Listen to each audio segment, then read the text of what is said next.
Hey everyone, it's Julie Shaffer for CreativePro, and I want to personally invite you to CreativePro Week, June 2nd to 6th, back in Phoenix and online. If you do design work, this is the event of the year that you do not want to miss. I'll be presenting 2 sessions this year, including one of my favorites on supercharging styles. So let's take a sneak peek. On the screen, I have my InDesign file ready with one of my team member cards that I need to create.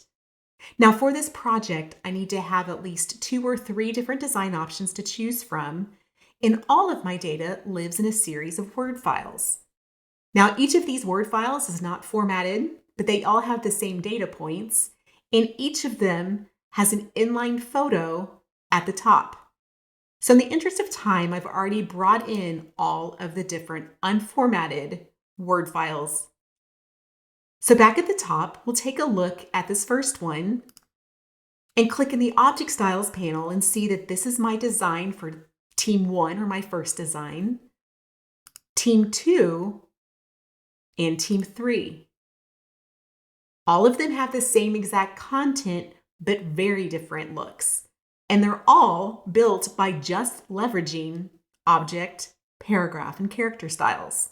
So how did I do it?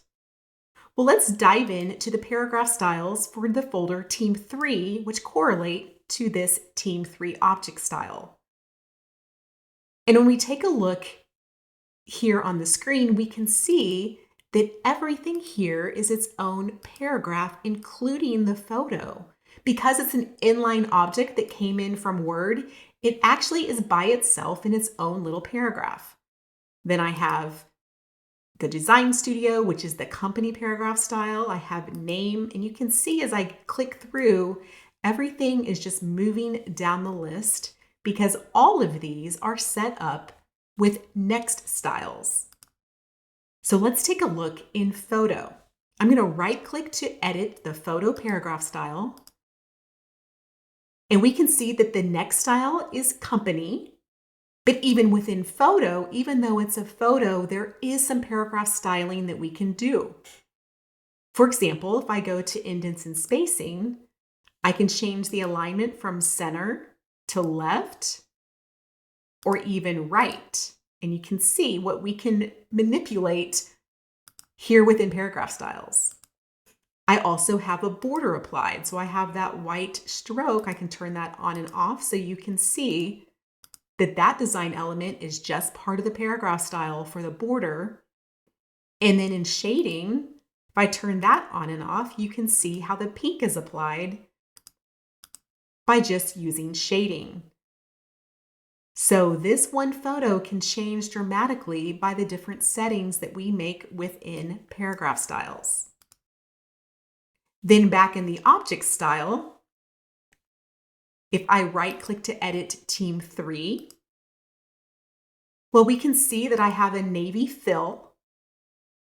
In text frame general options, I have some inset spacing, so we can kind of see that. But the big thing is here in paragraph styles, where I've told it to apply the top style or the topmost style in the series in my text, which is a photo, and then checked to apply next style. That effectively unleashes InDesign to apply the photo style and then keeps looking for the next styles all the way down. So that means if I scroll down to one that's totally unformatted, I can just click on an object style and apply the formatting for that. Or for this one, I can do Team 2. This one I could do Team 3 again. And just by quickly clicking on the different object styles with correlating styling that's happening in the paragraph styles, I have total flexibility in the design by just using what's already here for you in InDesign: object, paragraph, and character styles. Now be sure to come and see me at CreativePro Week, again, June 2nd through 6th, back in Phoenix, Arizona, which is a fabulous location, or online. And I'll show you how I did some of the rest of the styling and then some in my 2 sessions. Well, I hope you enjoyed this video. If you did, be sure to give it a like and subscribe to our channel. And for thousands more how-to articles and tutorials, visit our website, creativepro.com, and become a member today. Thanks for learning with us.